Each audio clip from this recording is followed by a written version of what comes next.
M3GAN. M3GAN! Look, I know what you're gonna say. Ash, this has been out for like months now. Why are we just now talking about this? I don't care. I'm gonna review what I want to review. So, M3GAN, the creepy, artificially intelligent doll that loved her kid just a wee bit too much. Honestly, when you think about it, it's like a twisted version of Toy Story. The toy has some semblance of consciousness and sees their child owner as like the most important thing in the known universe. Imagine Tom Hanks as Woody just becoming absolutely unhinged. It's like looking into the face of an angel, Andy.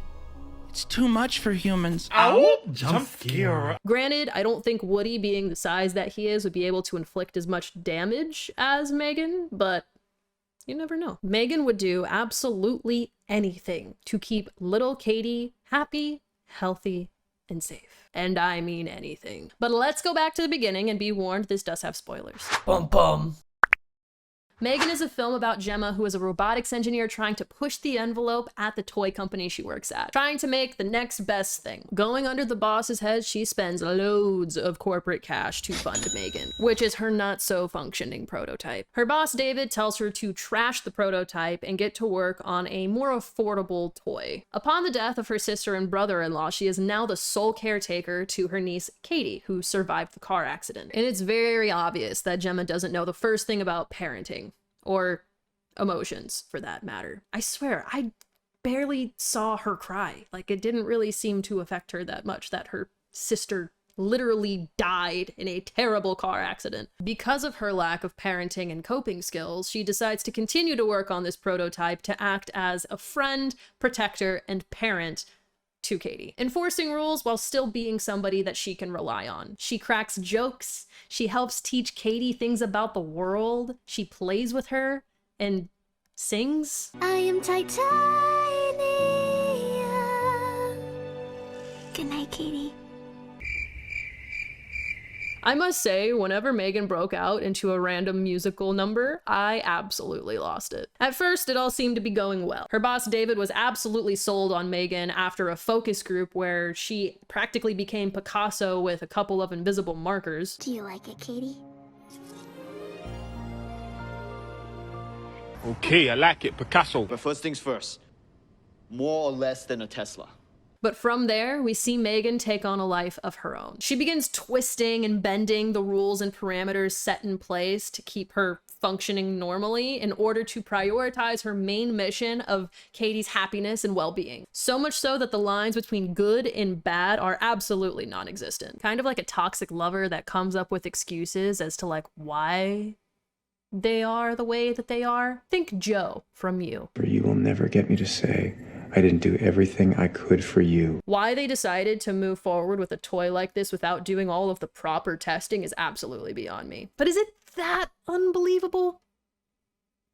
Probably not. As M3GAN is going around killing everybody that even looks at Katie the wrong way, Gemma is starting to notice that death is following them wherever they go. Which you think would raise some red flags, but it still takes her quite a while to figure out that it's the evil doll that she created. Once she does figure it out, absolutely nobody believes her, which is mind-boggling, but on top of that, they're about to reveal M3GAN to the entire world. Luckily, she has some slight moral compass and isn't on board with revealing M3GAN. At this point, Gemma really wants to put the focus on Katie and take care of her because she sees how absolutely unhealthy this bond is that Katie has with M3GAN. And she realizes she was never there for her to begin with in the first place. But M3GAN had her own plans. The last thing she was going to allow was to be shut down and no longer able to protect her best friend. She goes on an absolute rampage and then eventually ends up back at the house where Gemma and Katie are. Once M3GAN's in the house, this fight breaks out with her and Gemma.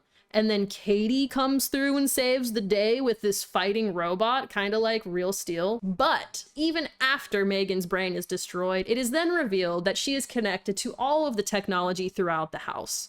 Probably not just the house, probably in other areas too. I mean, this is a very sophisticated AI. This little tease leaves the movie open for a sequel, which will more than likely happen after the film's successful release. The movie made over $30 million opening weekend and now has a cult following behind it, with people dressing up and cosplaying as M3GAN and doing her little dancey dance that we all know and love from the trailer. I was very happy that it ended up being more of a comedic horror that wouldn't leave me with nightmares at the end of the day. Baby. While the dialogue and acting within the first 30 minutes of the film wasn't that great, it definitely got better as the movie went on. A big chunk of the film was a lot of exposition leading up to the creation of M3GAN, which leads me to believe that there's definitely going to be sequels. I believe that this will become a beloved modern horror film franchise that has the essence of like Chucky and Scream, filled with gruesome deaths that make you question the stupidity of the people that are putting themselves in these positions. But what I really love about M3GAN is that she actually has a reason behind her actions. She really believes that she's doing something good and that it's a means to an end. And it's all in the name of love for her beloved Katie.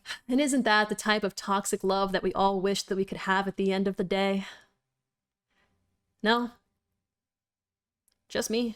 Anyways, I'm gonna be rating this movie a 6.5 on my badass scale. It was enjoyable. It shocked me at times. It made me laugh at others. Definitely worth the watch, even if horror isn't your favorite genre, like me. I definitely don't watch a lot of horror, and I actually felt good leaving the theater. Well, except for the fact that I left the theater with no leftover popcorn because the guy sitting beside me knocked my entire bucket over and spilled it behind the seats and didn't tell me. He literally walked out the theater. I look over, my bucket is empty. I straight up thought this man ate all my popcorn when I wasn't looking, until I found it all behind the seats. And yes, we did pick up all of the popcorn. We didn't just leave it there. I'm not that type of person, but I'm still salty about it. I'd love to hear what you guys thought of the movie down below. Do you want a M3GAN sequel? Do you have any favorite scenes? And if you enjoyed this video, please be sure to like and subscribe for more badass reviews. I'll catch you guys on the next release.